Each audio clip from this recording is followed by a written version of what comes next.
Good Morning Business. Le débat.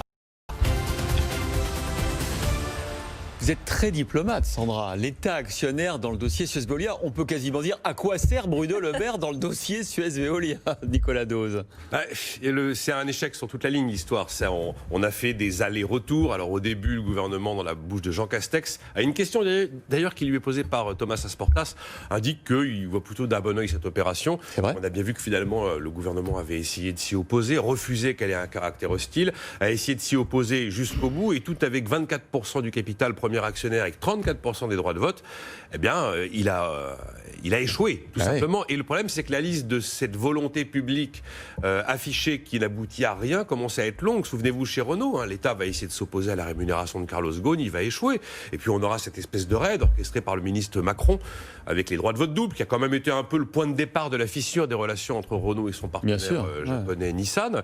Souvenez-vous, en 2016, on est chez Orange, l'État va essayer de s'opposer à la naissance d'Orange Bank. Ça ne fonctionnera pas. L'État est très très dominant dans le capital d'EDF. Pendant de nombreuses années, il va buter contre la volonté de l'entreprise de conserver la centrale de Fessenheim. Mais finalement, elle finira par fermer, mais par fermer très tardivement. Donc là, on a un nouvel épisode de l'État actionnaire qui affiche ses limites en matière de gestion des dossiers industriels et d'entreprises. On pourra aller plus loin sur le fait que moi je considère que l'État actionnaire c'est globalement une anomalie, mais je vais laisser réagir Jean-Marc. On peut même peut-être dire que Bruno Le Maire est un ministre de l'économie génial, parce que justement il a montré qu'il fallait peut-être pas intervenir, sauf qu'il en avait les velléités. Il a été intervenu, il a joué les banquiers d'affaires. Oui. Attendez, mais ça n'a servi à rien. Il s'est transformé en banquier d'affaires et ça n'a servi à rien. Oui, non, je ne jetterai pas la pierre sur Bruno Le Maire. Il a simplement été, comme tout ministre des Finances, sur ce dossier pathétique. Mais c'est pas Bruno Le Maire, c'est structurel. C'est-à-dire que l'État ne peut s'engager que dans des opérations qui sont vouées à l'échec. Pourquoi ? Parce que quand vous regardez les raisons pour lesquelles le représentant de l'État s'est opposé dans le conseil d'administration à l'opération, c'était pour des raisons qui consistaient à dire qu'il faut préserver l'emploi, il faut avoir des garanties sociales. C'est-à-dire que l'État ne joue pas le rôle d'un actionnaire, il joue le rôle d'un syndicat, d'un représentant du personnel. Et donc à partir de ce moment-là, il est dans une situation qui est totalement ambiguë. Il est totalement en porte-à-faux.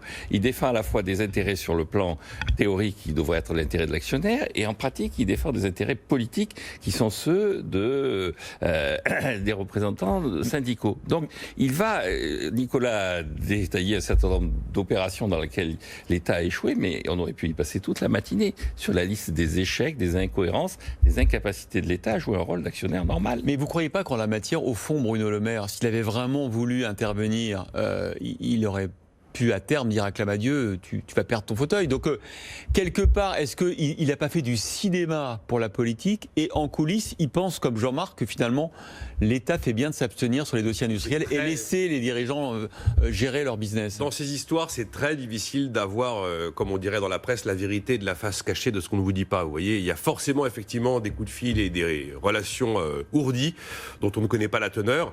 Est-ce que Bruno Le Maire a joué une politique de façade classique d'un État qui prend effectivement plus une position syndicale qu'une position d'actionnaire, tout en se disant que de toute façon l'histoire allait s'écrire sans son intervention? Mais je considère que ce que dit Jean-Marc, ça rejoint là quand je vous explique qu'à mon sens l'État actionnaire c'est une anomalie. Soit l'État est actionnaire d'EDF et de la SNCF, mais ce ne sont plus des entreprises qui n'en sont pas vraiment. Ça devient des agences publiques et vraiment c'est assumé. Après que l'État joue un rôle très particulier dans des dossiers très spécifiques où il peut y avoir un risque systémique, comme par exemple l'intervention avec des garanties publiques au chevet des banques quand ça allait très mal. Là, on peut considérer que l'État est dans son rôle. Mais fondamentalement, la finalité d'une entreprise et la finalité de l'État actionnaire ne peuvent pas être la même. Non. Quand vous avez une entreprise, mais quand vous avez une entreprise comme Renault, dont l'objectif est d'essayer de produire les voitures les moins chères possibles, avec un État dont l'objectif est de faire du Made in France, ça n'est pas conciliable. C'est comme l'huile et l'eau. Regardez, il y a des dossiers, moi, je pense à Alstom, les chantiers, Alstom et les chantiers. Le rôle de l'État a été très, très bénéfique. Alors, Alstom, et peut-être, et d'ailleurs, l'État a su en sortir. Donc quand l'État arrive dans des situations très particulières, trouve une solution habile pour une entreprise qui n'est pas forcément condamnée, ok, mais les cas vont être absolument epsilonesques.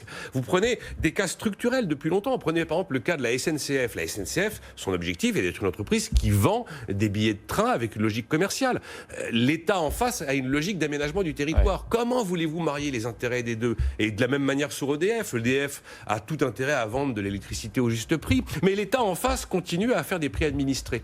Vous ne pouvez pas marier des intérêts quasi contradictoires avec l'État actionnaire. L'État actionnaire est quand même une anomalie. Et puis la Cour des comptes en 2014 avait rappelé que l'État se goinfre en dividendes, notamment exigeant quelquefois des dividendes d'entreprises publiques dans le rouge. En 2013, c'est le cas d'Engie, ça a été souvent le cas de la SNCF. Je ne vois pas d'argument pour défendre l'État actionnaire. Oui, juste 2 éléments pour compléter, et je suis tout à fait d'accord, hein, c'est une anomalie.